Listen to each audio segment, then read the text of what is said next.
You know that feeling? The door opens and the oxygen leaves the room. He walks in, radiating a cheap, manufactured malice. He hasn't even said a word yet, but your stomach is already in a knot. He looks at you, at the way you're sitting, at the way you're breathing, and he barks. What are you even doing sitting there? He has no authority, no title, yet he commands the room like a king of trash. And the worst part? His little circle of spineless fans is already laughing, waiting for you to stumble. You feel small, you feel hunted, and you're wondering, is it just me? You think you're going crazy, my friend, but you're just being played by a professional parasite. I used to be exactly where you are, trapped in a room with a loudmouthed predator, letting my own politeness become the rope he used to hang me. I am here to wake you up. If your situation is uniquely complicated, or if your bully has actual power over you, drop your story in the comments. I read them, and I will break it down. No Sigodnia, we're going to use the lazy magic pill. This technique requires you to be incredibly lazy. Strategically, they use this trick because it has always worked on you. But today their game ends, and at the very end of this video, I will give you the one exact phrase that shatters their social control permanently and makes them afraid to even speak your name. Watch closely. Let's expose the mechanism. I call this the status siphon. This predator doesn't wake up and choose violence. He wakes up and chooses a target to fuel his ego. He needs to drain your social standing to inflate his own. He creates tension because tension is the only environment where he can breathe. He is a social parasite who thinks the room belongs to him because no one has had the spine to tell him otherwise. But wait until you see what happens when you cut his oxygen supply. And then there are the others, the ones laughing at his jokes. Don't hate them yet, my friend. Pity them. They are what I call atmospheric collateral. They aren't laughing because he's funny. They are laughing because they are terrified of being the next one on the siphon. By laughing, they are paying him protection money. They've turned your misery into their safety. But in a few minutes, I'm going to show you how to make those same people look at him with pure disgust. Here is the fatal paradox. Your empathy is your weakness. You look at him and think, maybe he's having a bad day, or maybe he was raised poorly. Stop. That empathy is a green light for him to run you over. In the world of the status siphon, kindness is seen as a surrender. I learned this the hard way in a room full of predators just like him, and it nearly cost me everything. I'll tell you that story in a moment, but first, let's look at his favorite opening move. The scenario is always the same. He enters. He scans the room. He finds you sitting there minding your own business, and he strikes. Why are you even sitting here? It's a classic dominance test. He's not asking for information. He's asking for your submission. He wants to see if you will justify your existence to him. He wants you to provide an excuse so he can tear it apart. Usually, you fall into the justification trap. You say, "Oh, I'm just waiting for the meeting," or "I always sit here." The moment those words leave your mouth, he owns you. You've accepted that he is the judge, and you are the defendant. You've given him the authority he was craving. But today, we are going to flip the script with a technique I call the displacement, and it starts with a phrase so cold, it will freeze the blood in his veins. When he asks you, "Why are you sitting here?" you don't answer the question. You answer the man. You look him dead in the eye, no blinking, no smiling, and you say, "I don't answer to people I don't respect. Try someone else." Read that again, my friend. You aren't arguing about the chair. You are telling him that his entire existence has zero value to you.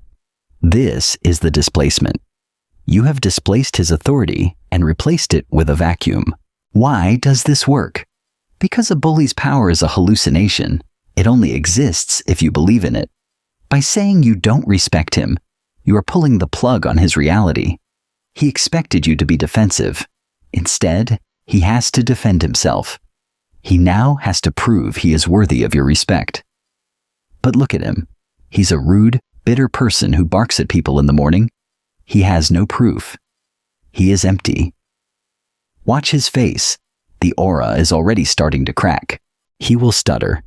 He will try to reassert himself by getting louder. He might even try to mock you. But the seed is planted. The room has seen him fail. But we aren't done. That was just the first strike.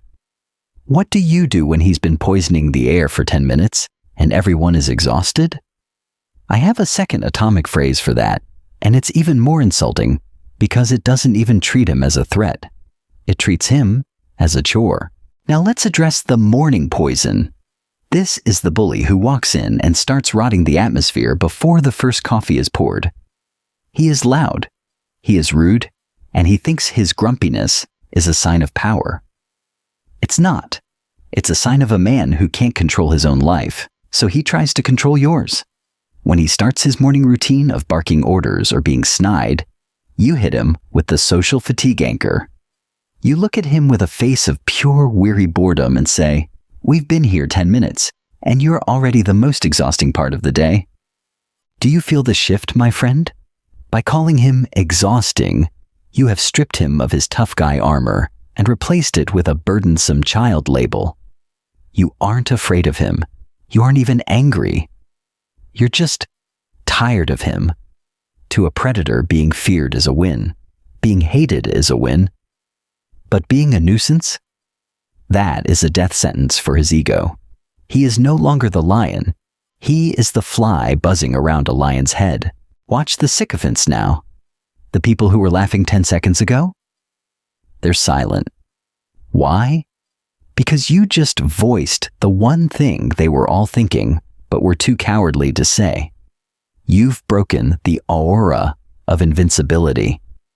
The moment the king is labeled as a chore, his subjects start looking for the exit.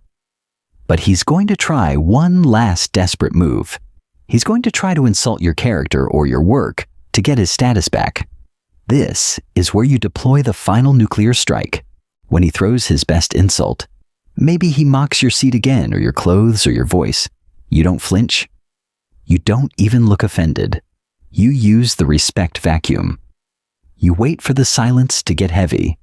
Then you deliver the line that ends the war. I would be offended if I actually respected your opinion. Luckily, I don't. Think about the psychology here. Offense is a transaction. He offers an insult, and you pay him with your anger. By saying you don't respect him, you're refusing the transaction. You are telling him his currency is worthless in your kingdom. You aren't just winning the argument. You're deleting his right to have an opinion about you.